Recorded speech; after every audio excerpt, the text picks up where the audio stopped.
Dick Rochfort here, Piper Meridian. This is the 2008 model with Avidyne. It's also true that it has the older style environmental system, which is just fine, no issues. I wanted to go over that and talk a little bit about how you would manage this if you had passengers on board, because everybody who's flown this airplane and ridden in the back knows that the pilots are always comfy warm, and the passengers are generally 10 degrees cooler back there and maybe not so warm. So first order of battle is to make sure the climate control is in the auto mode, unless of course auto is broken, in which case you switch to manual, roll this down to the cool side, and then press and hold the spring-loaded manual button for 3 to 5 seconds, and then wait for 3 to 5 minutes for the result. And you check the result by putting your hand down on the vent on these aircraft. The vent, which you can't see, is by my right ankle when I'm in the right seat, which I always am. And you can gauge the heat that they're getting in the back. Press and hold the spring-loaded button 3 to 5 seconds in either direction, and then wait 3 to 5 minutes for the result.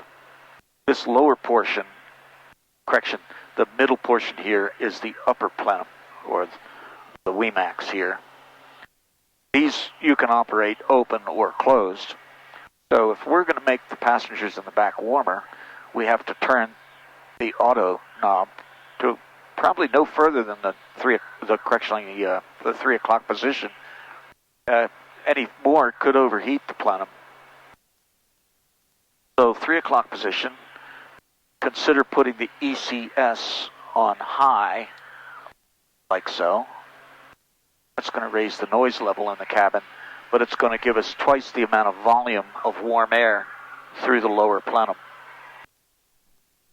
Then we turn the upper plenum fan only on low, leave the compressor off, and we get cool air out of this guy here, which is, in addition to being cool, is also dry, and will eliminate the condensate that's freezing on the windows. We've already opened up the defrost,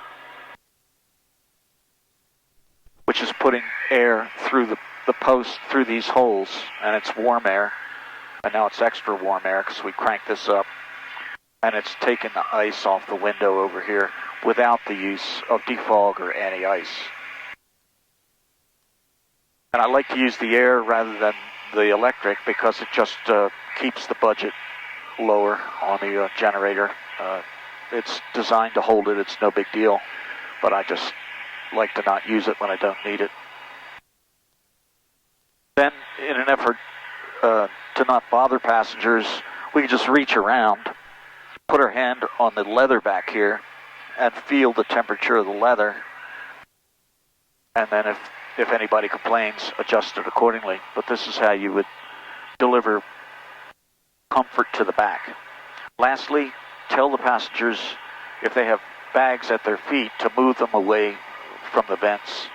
If they block the vents, we'll have a problem with that. Some of you may have noticed we have an oxygen light here. That's not normal, but it isn't a terrible thing. Sometimes in the demonstration or messing with the oxygen just to look at it, one of those lanyards gets slightly off of the switch. It hasn't fired the cartridge, but being off the switch produces the light. There are 6 masks, 7 including the quick don mask in the cabinet, which is for the pilot flying should the cabin depressurize.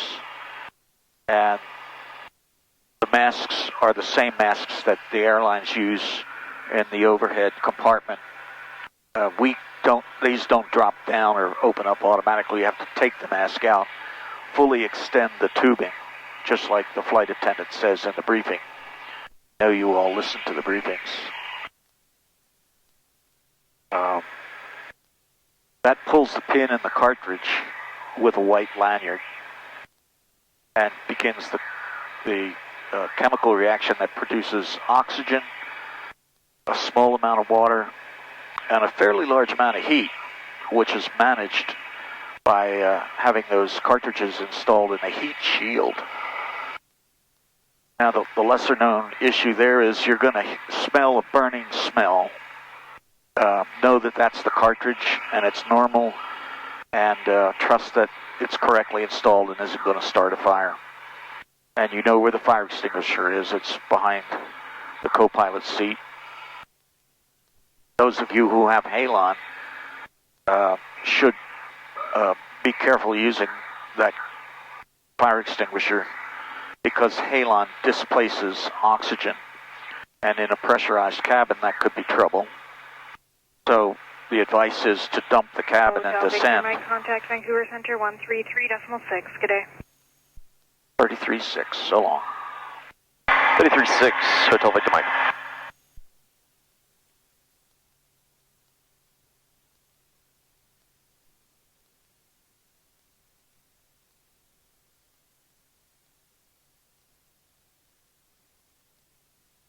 Vancouver, this is Golf Hotel Victor Mike with you, flight level 220. Golf Hotel Victor Mike, Vancouver Center. Good morning.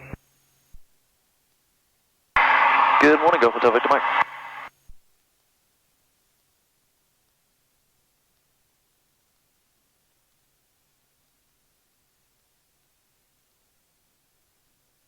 Estimated time en route now, 1 hour 53 minutes, and 361 pounds is the fuel on board at the destination.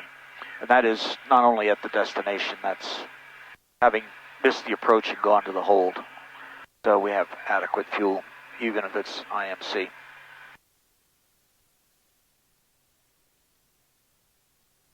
Dick Rochfort, fly safely. Train often.